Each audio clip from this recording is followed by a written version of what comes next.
Tonight's top story is on In the Dark. Construction at Western. Is it a blessing or a burden?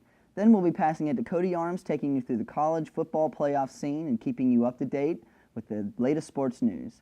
Later, Michaela Neal will be keeping you up to date on what's hashtag trending now.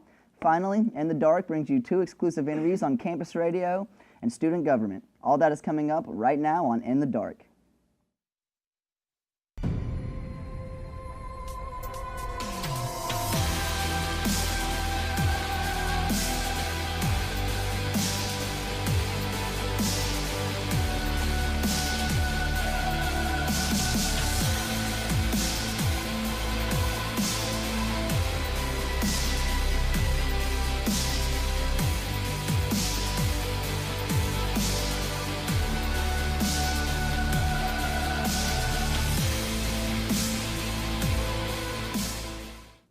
Construction began this summer for a proposed mixed-use facility on Centennial Drive.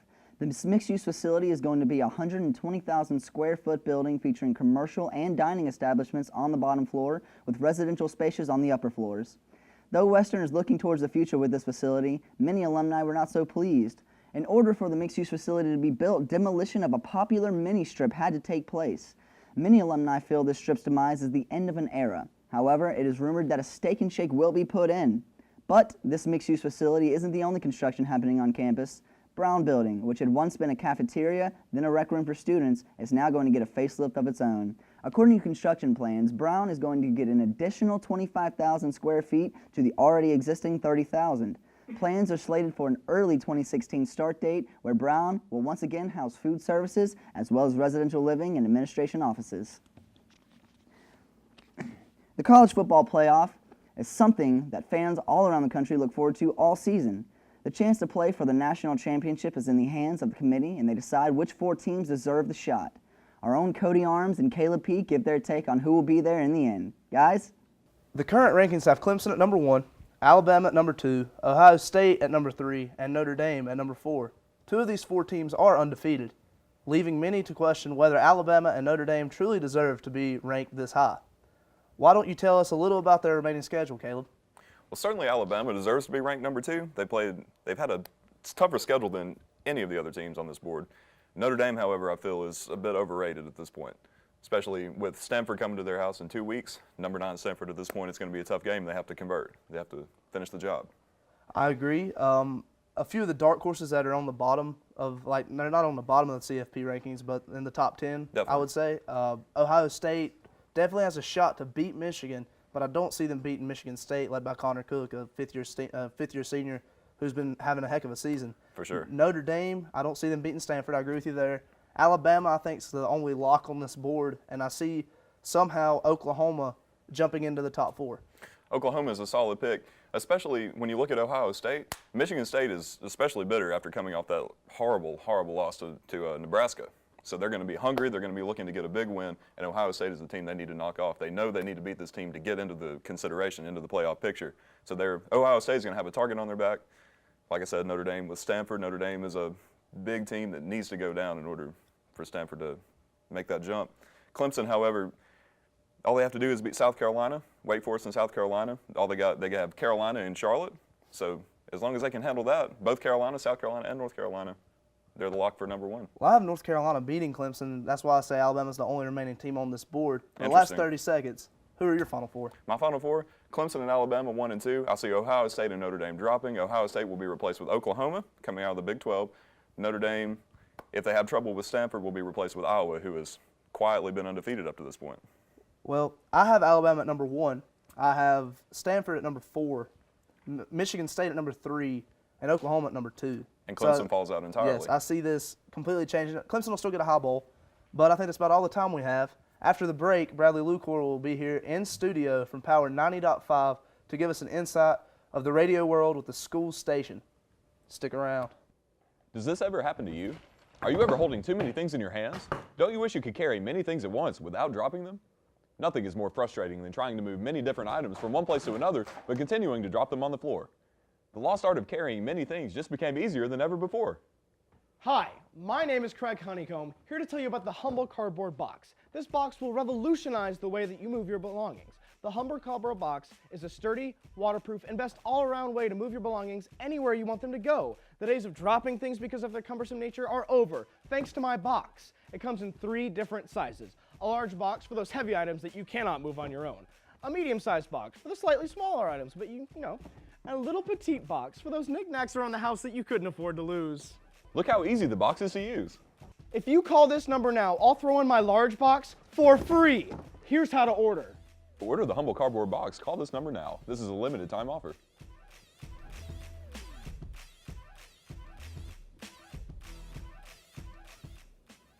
Welcome back, everyone. Well, now we're going to go to our studio with reporter Nathan McDaniel, who's interviewing Bradley Lucor, the manager of the Power 90.5 radio station here on campus. We go to him now.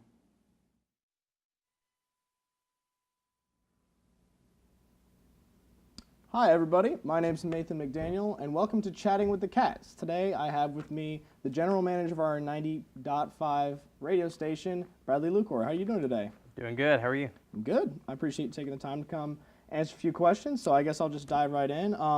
What made you kind of get interested in the radio business and what kind of started your career in radio? Well, I started in radio here at Western Carolina University when I was a freshman, and I was volunteer. And then I became the program coordinator my second semester. Then after that, I stepped up to general manager. So as far as a career goes, I wouldn't say I have a radio career, but I have been doing radio since I started college. And you weren't interested in it before college, were you? No, I came here for the television program, which at the time there was not very much opportunity to do television, but now it's getting better. Mm-hmm. So there was opportunity in radio. So I said, well, I'd rather have one than nothing at all. So was it difficult adapting to the position of general manager? Were you kind of overwhelmed by some of it at first, or how kind of did you take it once you got the job? Well, once I got the job, I decided I needed to do 3 things. I needed to crack down on everyone, really make sure that the rules were followed. I needed to outreach to the community, reach out more, and then do more remote broadcasts. Mm-hmm. So my first semester as the general manager, the volunteers were not very happy with me. They didn't like me because I came in, I told them this is how it's going to be. I wrote the rules down since they hadn't been written down before, so no one knew what the standard was.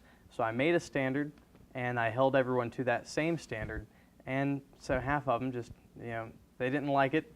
But eventually, as time goes on, people understand that you can't just do whatever you want in a real radio station, mm-hmm. or I shouldn't say a professional commercial radio station. Then you can't do whatever you want here, since we're preparing students for the professional world. So to speak, you kind of created your own system in terms, because there wasn't like a strictly followed system in place, really. Yeah, that's an accurate statement. I made the rules. They all made sense. I passed them through the faculty advisor. He said it's fine. And so now I keep everyone to that. And as a student general manager, I do have a lot more power in my position than other students would in a regular student job. Really, Don Conley, the faculty advisor, leaves it up to me to run the radio station. So what are some of your specific day-to-day routine activities that you do at the radio station? What's part of your job? So a lot of my day-to-day kind of jobs is just making sure that the station is on the air and is actually broadcasting. I meet with volunteers usually every day. It's a lot busier in the fall semester since we have a radio production class that is being offered. And the spring semester it dips off a little bit. But right now I meet with volunteers usually every day. They just kind of drop in and they ask questions. If they need help, I help them with that. And then I've got my own little projects that I'm doing for the radio station, like interviews, setting up those, doing administrative, a lot of clerical work, believe it or not, and getting promos on the air as well. So do you wish to continue a career in radio? Where do you see yourself 10 years or even after graduating? That sounds like a question I would get in a job interview. But in 10 years, I mean, who knows? My goal is to become a television news producer after I graduate. So in 10 years, I would like to be at least an executive director, if not a news director at a station somewhere. And it can be TV or radio, that's fine. But what I've been doing personally is preparing for the television production world. All right, just one more question for you. So with all this kind of new technology and things that come out in the new modern society like Pandora, iHeartRadio, Spotify, you know, it's kind of changed the radio industry. And so what do you think is going to become of radio as this kind of transition period from all of these new kind of music sources and ways to get information, podcasts, stuff like that? That's an excellent question, and it's one that I have fielded many times before. There was a lot of dissent like I said, when I first got here, and people were like, well, radio sucks, you know, there's nothing that radio, you know, it's not important, it's obsolete. Mm-hmm. Well, the fact is, radio and television and online newspaper, if it's not the actual newspaper, will never go away because people want that traditional news source.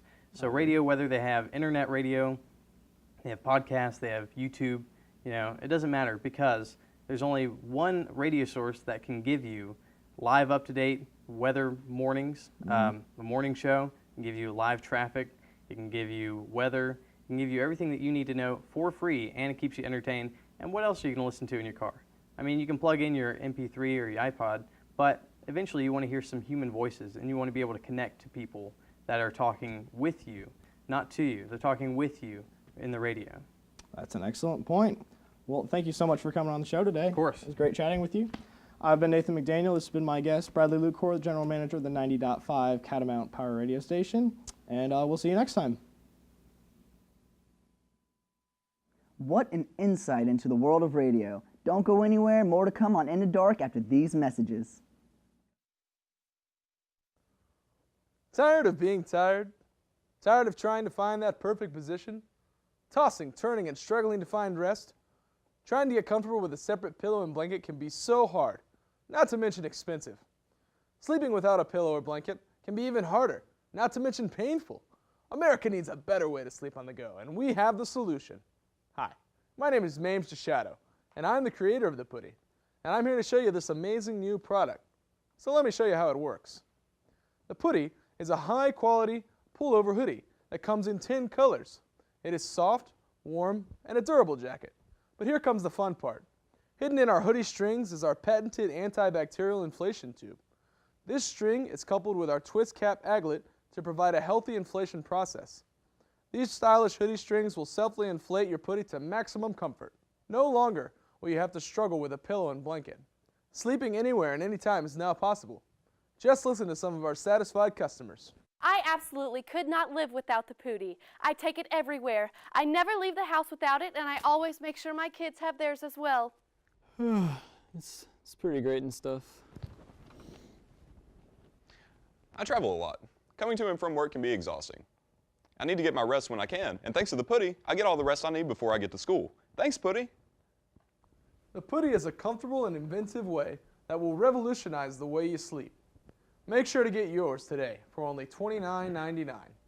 Call 1-800-123-4567 or visit theamazingputty.com today. Putty has been shown to cause soreness, bloating, itching, irritable bowel syndrome, loss of hair, and loss of sight. Putty is not for resale. All rates and restrictions apply. Call now. Welcome back, Catamounts. It's now time to take a break from the blah of life and get caught up with the world with our very own Michaela Neal.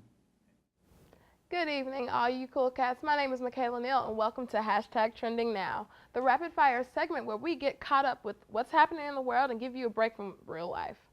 In entertainment news, Matthew McConaughey took his shirt off in another movie. Big surprise there. With the new Star Wars movie coming out, gossip and buzz has been surfacing about its characters.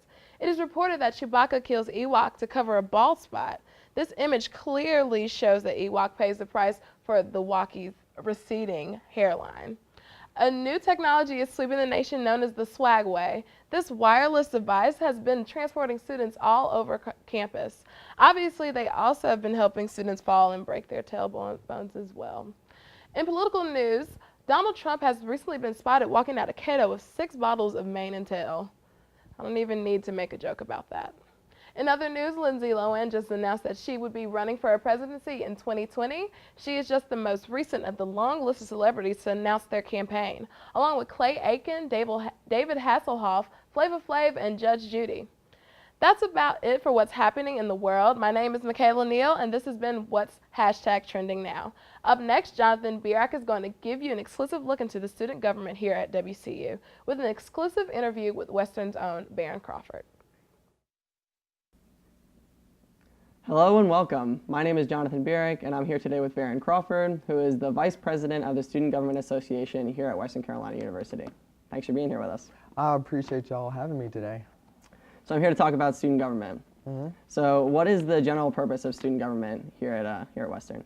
So the general purpose here at Western for SGA is student advocacy. Our number one goal is to advocate for the 10,000 students that we have here at our university. No matter what the interest may be, we try to provide the best advocacy for them. And then as Vice President, what are your actual duties for the organization itself? So as SGA Vice President, I oversee the legislative branch, which consists of 30 senators. So every single Monday we have a meeting from 6 to 8 p.m. and I run that meeting. I also oversee all committees. As a senator, you have to serve on a committee. So I oversee all those, and I just push all of the senators in Senate to advocate for the students. I'm there if they need any help or assistance with that. And so I'll just make sure that Senate runs smoothly. Okay. So why did you end up getting involved in SGA, and when did you get involved? I actually became involved with SGA my second semester as a freshman here at Western. And the main purpose and reasoning behind me joining was, as coming to college, I wanted to get extremely involved. I wanted to gain leadership ability so that I could survive in the real world, as they say, which is why I joined SGA. I started as a senator, I moved to chair of a committee, and then next thing I knew, I was student body vice president. So. Okay. So then if other students wanted to get involved, how could they do that? Is there someone they need to talk to or somewhere they need to go? That's a great question. We typically hire every semester because we have to have 30 senators. So if someone graduates, if someone is released from Senate, if someone has to resign, we have to fill that position. So typically we hire every semester. In the fall, it's a hiring process. In the spring, it's elections for the upcoming year. So if students would like to get involved, they can apply on OrgSync, and we make sure that we make it known when applications are available for them to apply. Okay. And then what are some of the benefits of joining SGA? Why should students be interested in it? That's a great question as well. First and foremost, you get a paycheck. Every single Senate position, every legislative branch position, every judicial position, they receive a paycheck. So that's first and foremost. You gain leadership ability, you gain confidence to speak in front of large crowds, you gain professional development as far as sending emails, as far as speaking with higher administration and all those things. So those are a few perks of becoming a member of SGA. Okay. And then how has SGA, or your experience in SGA, benefited you personally? Is there anything else that you have gained from being part of this organization? Most definitely. I've gained confidence to speak in front of peers, in front of higher administration. I've gained financial benefits because, as college students, we're a little broke. I've gained the ability to send out mass emails and to hold large events for the students here at Western, and also faculty and staff, and just all types of leadership ability I've gained from being a member of SGA. So. And then being part of SGA and how it's a student government association, are there any, do you guys go on any trips to any, do you guys go to Washington D.C. or anything like that to go see what the big time's all about? Most definitely. One of the perks of becoming a member of SGA is you're in the spotlight, but in a positive light. People know that you're a part of SGA, and so they come to you with their concerns, and higher administration also want to communicate with you so that they can see what students want. We did go to the Justice or Else rally in Washington, D.C., so that was a great trip that Senate could have went on. We have retreats. Sometimes they're in Asheville, sometimes they're on campus for bonding experiences, and the position itself is really how much you would like to advocate and make of it based on your leadership ability. So. All right. Well, it sounds like a pretty good organization. Most definitely. Thanks for being with us. I appreciate it. Baron Crawford, the Vice President of Student Government Association here at Western Carolina. Thanks for being with us. Always nice to get to know the inner workings of the student body here at Western. That's going to wrap up our show here tonight, folks. Thanks for holding on to us. I'm JT Taylor, and this has been In the Dark. Fight on, you catamounts, and good night.